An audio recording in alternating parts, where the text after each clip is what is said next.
औरत का फैसला।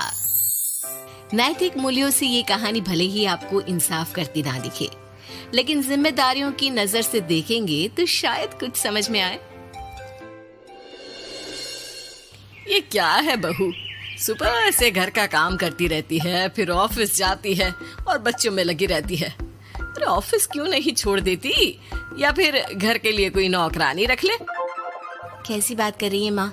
जानती तो है ना अभी इनके ऊपर कितना लोन है। थोड़ा ही सही मदद कर देती हूँ तो अच्छा लगता है, और अभी उनको मेरे पैसे की जरूरत भी तो है। सुधा चंदर को बचपन से प्यार करती थी। एक ही मोहल्ले में खेल कूद कर बड़े हुए दोनों। जहाँ सुधा संपन्न परिवार से थी तो वहीं चंदर का परिवार आर्थिक परेशानियों से जूझता ही रहा। लेकिन सुधा की जिद के आगे किसी की नहीं चली। सुधा, कल ऑफिस जल्दी जाना है और 2 दिन के लिए गुजरात ऑफिस के काम से भी जाना होगा। अरे कैसी बात कर रहा है बेटा, बहू को अगले महीने बच्चा होने वाला है, इस वक्त तो उसके साथ रहे। अरे कोई बात नहीं ना माँ, उनको जरूरी काम होगा, वरना मेरा चंदर ऐसे वक्त में मुझे छोड़कर कभी नहीं जाता। चंदर सुबह घर से निकलता तो आधी रात को घर में घुसता, वो भी शराब के नशे में। चंदर की माँ उसे खूब समझाती। अरे माँ, देख रही हो ना कितना कर्जा है सर पर, काम करना पड़ता है। दिन रात काम नहीं करूँगा तो घर कैसे चलेगा।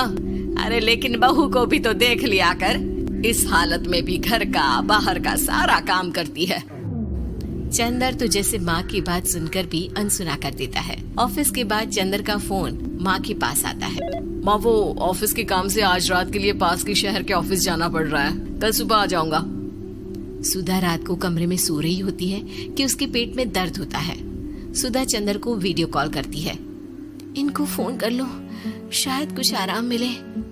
लेकिन 10 बार फोन करने पर भी वो सुधा का फोन नहीं उठाता। ऑफिस के काम से गए हैं, हो सकता है बिजी हो। कितनी मेहनत कर रहे हैं हम लोगों के लिए। सुधा सो तो जाती है, लेकिन अकेले उसे कमरे में डर लगता है।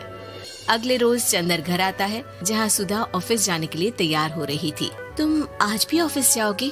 कल रात भर तो ड्यूटी की है, थक जाओगे, छुट्टी ले लो ना। अरे नहीं नहीं, कैसी बात कर रही हो, ये तो पॉसिबल ही नहीं है। अच्छा रुको, मैं जल्दी से तुम्हारा खाना और नाश्ता बना देती हूँ। बेचारी सुधा ऑफिस जाना छोड़कर लग जाती है पति के लिए खाना बनाने, उसके कपड़े प्रेस करने और जरूरत का सामान मुहैया कराने के लिए। हो सके तो रात की ड्यूटी मत लिया करो ना, मुझे बहुत डर लगता है। अरे यार क्या है, तुम तो ऐसे बिहेव कर रही हो कि तुम ही अकेली हो जिसे बच्चा होने वाला है। इतने लोगों के पति जो काम के सिलसिले में बाहर होते हैं, उनका क्या? सुधा को चंदर के मुंह से ये बातें अजीब लगती है। अरे हुआ क्या है तुमको? पहले तो तुम मेरा कितना ख्याल रखते थे, मेरे पास रहते थे, मेरी दवा से लेकर खाने पीने तक का सारा ख्याल। और अब इस बार तो तुम एक दफा भी मेरे साथ डॉक्टर के पास नहीं आए, क्यों? अरे पागल हो गई हो क्या? पागल वाली बात कर रही हो। काम धंधा देखो या फिर तुम्हें लेकर टहलता फिरो। और मुझे शुक्रवार की रात को काम से निकलना है, सोमवार आऊंगा। सुधा को समझ में नहीं आता कि क्यों अचानक से चंदर को फील्ड का काम मिल गया है।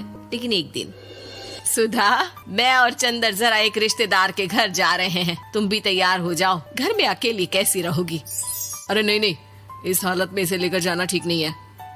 अरे लेकिन मैं ऑफिस भी तो जाती हूँ, फिर घर में अकेले। चंदर उसकी कोई बात नहीं सुनता।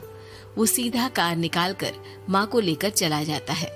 सुधा घर के काम में लग जाती है कि अचानक उसकी नजर चंदर के बैग पर पड़ती है, जिसमें एक कागज दिखाई देता है। इनके कागज भी ना इधर उधर फैले होते हैं, एक भी खो जाएगा तो बवाल करेंगे। लेकिन जैसे ही सुधा वो कागज खोलकर देखती है तो वो सदमे में आ जाती है। दरअसल वो कागज नहीं, बल्कि चंदर और उसके ऑफिस में काम करने वाली लड़की चांदनी की गोवा की टिकट होती है। सुधा चंदर के बैग को खोलकर देखती है तो उसे होटल के बिल से लेकर महंगे गिफ्ट्स और दूसरे शहरों के टिकट मिलते हैं। सुधा को समझते देर नहीं लगती कि उसका पति किसी और लड़की के साथ है। चंदर के आने पर सुधा उससे बात करती है। अरे नहीं नहीं, ऐसा कुछ नहीं है, तुमको गलत फहमी हो गई है। लेकिन जब सुधा के सवाल तीखे हो जाते हैं तो चंदर को अपनी गलती माननी पड़ती है और वो सुधा से माफी मांग लेता है। सुधा फैसला कर लेती है कि वो चंदर को छोड़ देगी। बच्चे और सामान को लेकर वो घर से निकल ही रही होती है कि सास उसे रोकती है। कहाँ जाएगी बेटा, रुक जा। चंदर को सुधा का जाना खल नहीं रहा था। वो झूठे मुंह भी उसे रोकने की कोशिश ही नहीं कर रहा था। सुधा चंदर को देखती है और मायके चली जाती है। मायके में माँ कहती है, अरे ऐसे कैसे घर छोड़कर आ गई? कौन सा चंदर तुझे छोड़ रहा था? माफी तो मांग ली थी ना। देखो बेटा, बेटी डोली में जाती है और अर्थी में ही निकलती है। पर पापा, मेरा आत्मसम्मान, उसका क्या? आपने मुझे पढ़ाया लिखाया है, इस लायक बनाया कि मैं खुद का खर्चा उठा सकूं, बेटी को पढ़ा सकूं, एक अच्छा जीवन पाऊं। अरे लेकिन पति की जरूरत तो होती है ना सुधा दीदी, और अगर आपको नहीं है तो इस बच्ची का सोचो जो अपने पिता से इस कदर जुड़ी है। आने वाले बच्चे की सोचो जिसके आने से पहले ही आपने पिता का प्यार से दूर करने की सोच ली। सुधा फोन देखती है लेकिन चंदर का कोई कॉल नहीं होता। वो समझ नहीं पाती कि अपने आत्मसम्मान के बारे में सोचे या बच्चों के बारे में। मम्मी, हम नाना नानी के घर से दादी और पापा के पास कब जाएंगे? नहीं जाएंगे बेटा, अब यहीं रहेंगे। नहीं मम्मी, मैं पापा के पास जाऊंगी, मुझे दादी के साथ रहना है। और मेरे साथ? हाँ, आपके साथ भी तो, सबके साथ माँ। देखो सुधा दीदी, आपके सर पर पिता का साया होना जरूरी होता है। अपने घमंड के लिए पिता और बेटी को अलग मत करो। सुधा अब सामान उठाकर अपने ससुराल जाने लगती है, लेकिन मन में सवाल रह जाता है कि जिसे दुनिया घमंड समझ रही है वो उसका आत्मसम्मान था। चंदन ने माफी जरूर मांग ली, लेकिन कभी ये एहसास नहीं दिलाया कि वो सिर्फ उसी का है।